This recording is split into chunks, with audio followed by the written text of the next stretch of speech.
Stencils are really useful when it comes to needle felting, sort of little details that you want to get, you know, the nice fine lines, and they just make the job a bit easier, as do cookie cutters. But with stencils you get a lot more options, and I found these on Amazon, and these are felt stencils, so these are not going to damage your felting needles, which was the reason I really like these.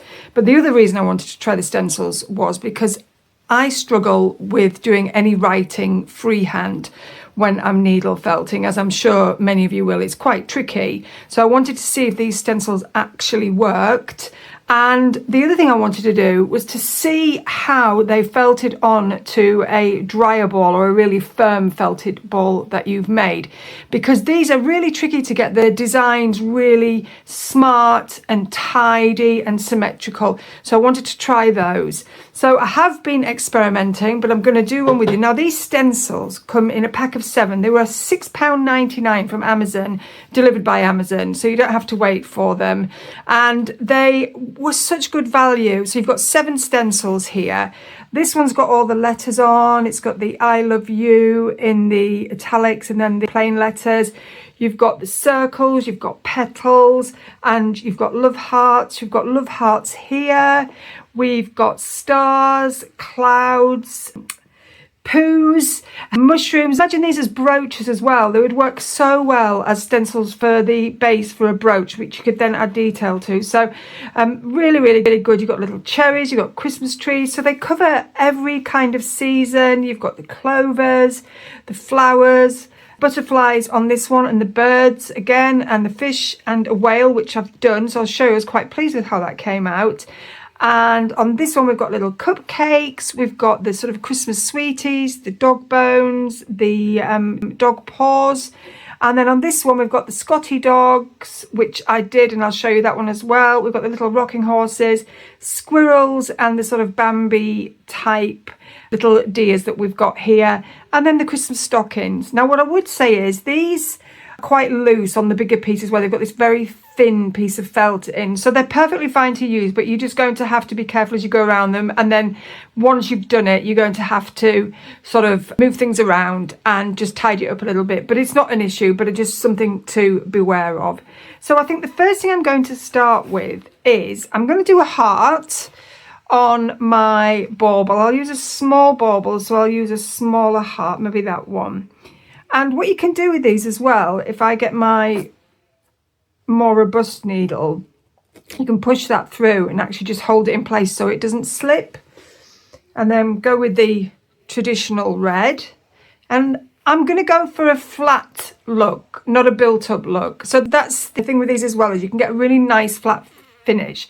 So these are done by hand, and you'll actually see the difference. I've done another one where I've actually used the stencils, and you'll see the difference. That is freehand, and that's one that I've built up. So freehand works really well for those.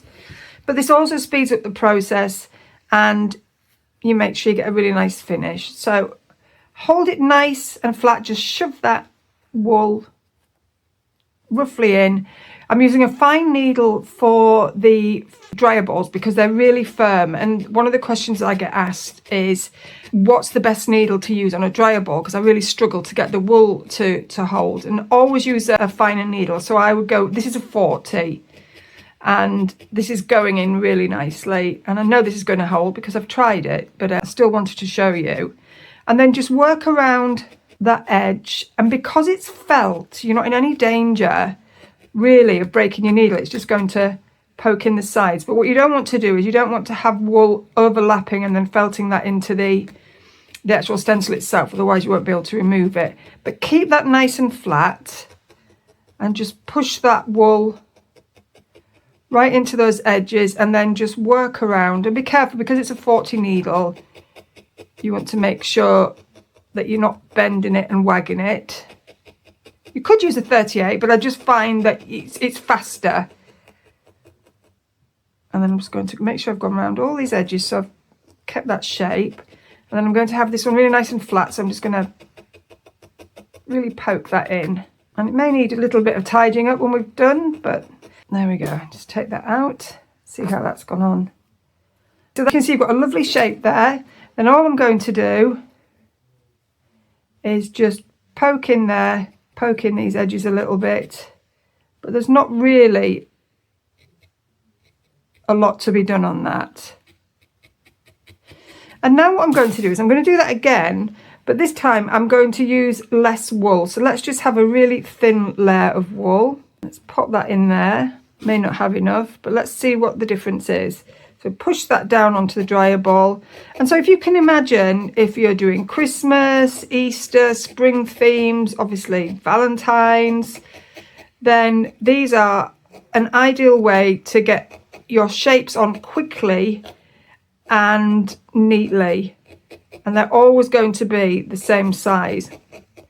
Need a little bit more wool in here, so I'm just going to poke that in. That's why I like to keep that needle in place, just so it doesn't move around and you can actually let go of it. And I'm just working on those edges now, and I'm just going to poke around the shape to make sure it's nicely filled in. Now, if you're a dab hand at doing hearts freehand, you can carry on doing that, but I just like the speed of this and the symmetry that you get. And if you're new to needle felting, it's just a really good way to start learning if you're working on flat shapes. So let's see how that's turned out with a little bit less wool. Really well, actually. So I've got a little bit of loose there. So now I'm going to go to the 38 because I don't want to wag that. And I'm just going to pull in all these little wisps. It also as well means you've got less wispy wool hanging around. And then if it's not quite right, you can just drag that over. So that's turned out really well. So I would say probably using less wool. Can you see how much harder it is to poke that 38 in than it is the 40? Let's bring that around. So that's worked really nicely. So then what I did was I actually practiced on this larger one to start with. So if you're using a larger felt ball, then you have the option to go either a little bit bigger, use the same size. So I actually used a bigger heart here. Which one was it? I think it was that one I used. And then I wanted to put this little drop, a sort of weeping heart. And I used that one for that. So that turned out really nicely. And as you can see, there's not a lot of wool on there. And I was really impressed with how the letters came on, even the ones that are in italics. I had to do a little bit of fiddling about once I'd done it, but it really got those letters on nicely, and I was really impressed with that. And then I've got some different size hearts here, which you can see. So I was really pleased with how that turned out. And then I tried on some flat felt. So that is using the stencil. That's freehand, so you can see the difference. That's much tidier. And then that's just using the non-italic letters, which I think worked out really well.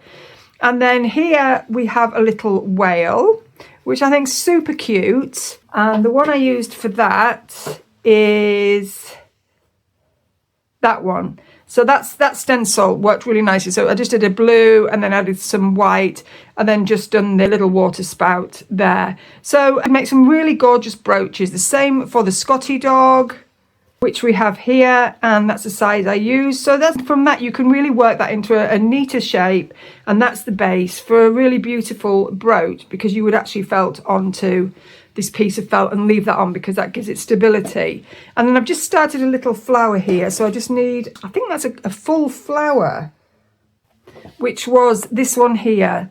So these are really useful because what it does, it means that each petal is in exactly the right spot. So I'm just going to put that last one in. I'm going to use my fine needle again.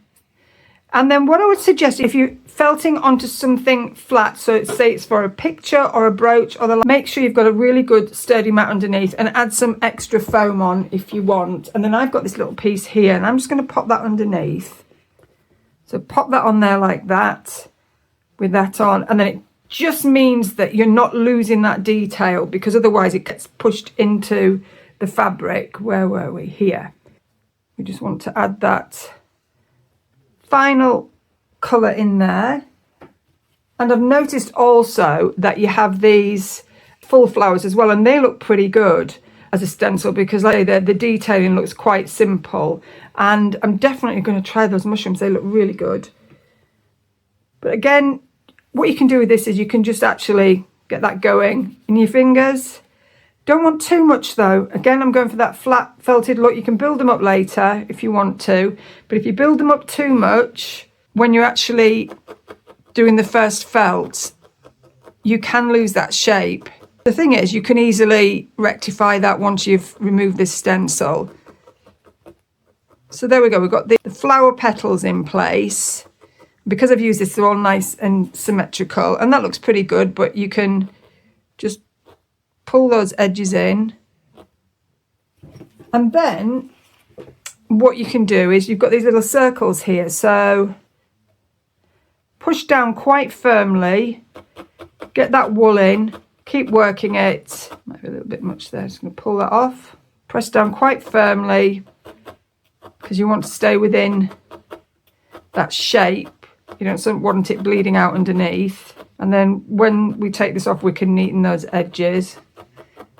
Hopefully I'll be in the right place. And there we go. So that makes your symmetry and your lines all identical. That was the first one I did. Sorry, that was the first one I did, which was a bit thick.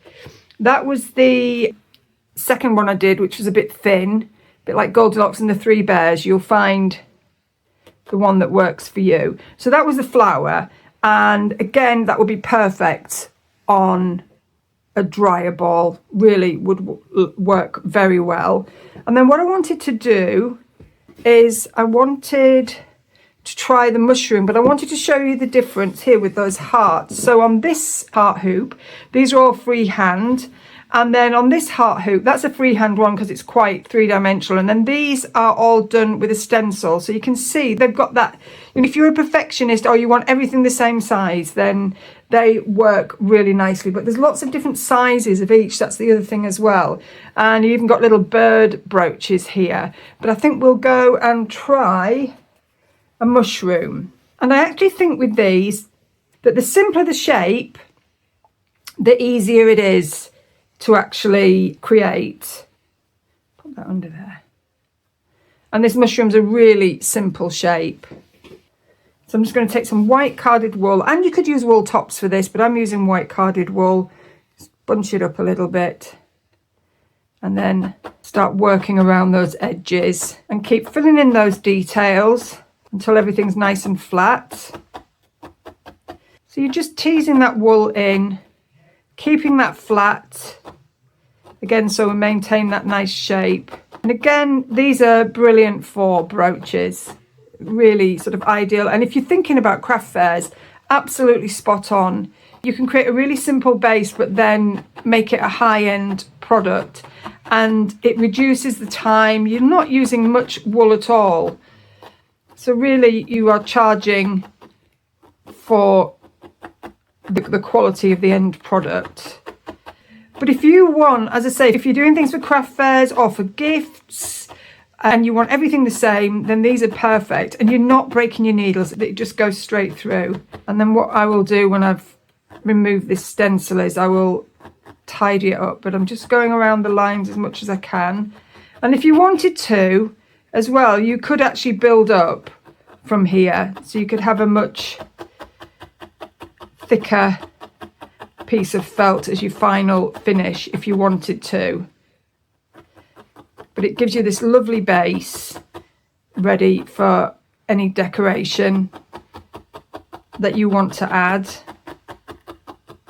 Let's have a look and see what's going on. And the other thing is as well, you can lift this off, pop it back on.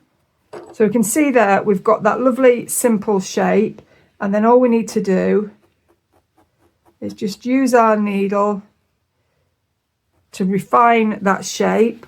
So you see here it's kind of bled under. What you can do is just get your finger or your nail, and you can just push that in and really neaten those edges, because that actually isn't part of the shape there. That's where it's sort of bled under the stencil. So I've lost a bit of shape there, but that's fine because I can put a bit more wool on there. But again, bring these edges in, use your hands. In fact, if you wanted, if it was more awkward to fill that in, you could actually just change the shape so that it matches. And then you can put that on again, and you can actually build that up. So I'm just going to wrap that sort of like a wadding. And we'll see where we end up with this. And just keep poking that in until everything is neat. And you can see that's built up nicely there. I just feel like this is a little bit flat here, so I'm just going to put a little bit in there, just so it's the same as the rest. And you can be pretty gung-ho about this as well. That's the joy of these stencils. So I really do think the larger, more simpler pieces are great to work with. I think the dryer balls really come into their own. I always struggle with things like the dryer balls, and especially particularly for flowers. If you're wanting to do some beautiful spring baubles, Easter. As I said, there's 7 stencils in this set, and they've got everything you could need for every season. Pretty flat now. Let's see what we've got. So that's turned out pretty well, actually. And then I would obviously go around and tidy up. Again, maybe just push that in there is easier than trying to reshape this bit. So you really want to make sure, can you see, that this bit here is felted under. You don't want these loose bits, these sort of wayward bits sticking out, because you're going to cut around that if you're doing a brooch or you're adding it to a piece. So you want to make sure that you get that needle right under that bottom layer and get that tidied up. And you want to make sure, especially if it's a brooch, that it's really firmly felted, because it's going to need just to take, it's going to need to be quite robust. You can even flatten that base if you want to. And then I would work that a little bit more so it's nice and tidy and perfectly flat. Again, you can use your flat felting tool, this multi-tool here, which really speeds up the process, flattens everything down nicely, gives it a nice smooth finish. Or you can use your one of these, which is, this is a clover one, but you can get the much cheaper ones, blues or pinks. I think that you can get them for about £3 or £4. What you could do then is use the little circles on your stencil to make the little mushroom spots. So we'll go with a little one. Let's see what happens. So what I would do is I would get that going, pop it in, fine needle, hold it down nice and flat, just poke that in, keep that shape, and there we can see we've got this lovely almost circle. I'm just going to go back to my 38 again, just because I want to move this and I don't want to bend that 40.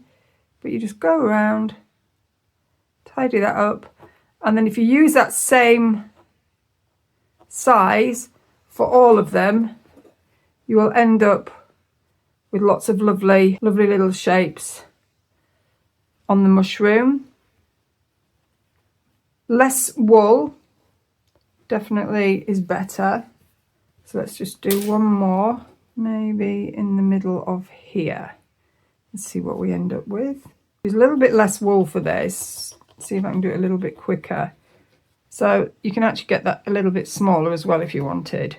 So it's just a case of trial and error and seeing what works. Some of them will and some won't, but most of them, if you look, they're very simple shapes, beautiful, easy shapes for all the seasons.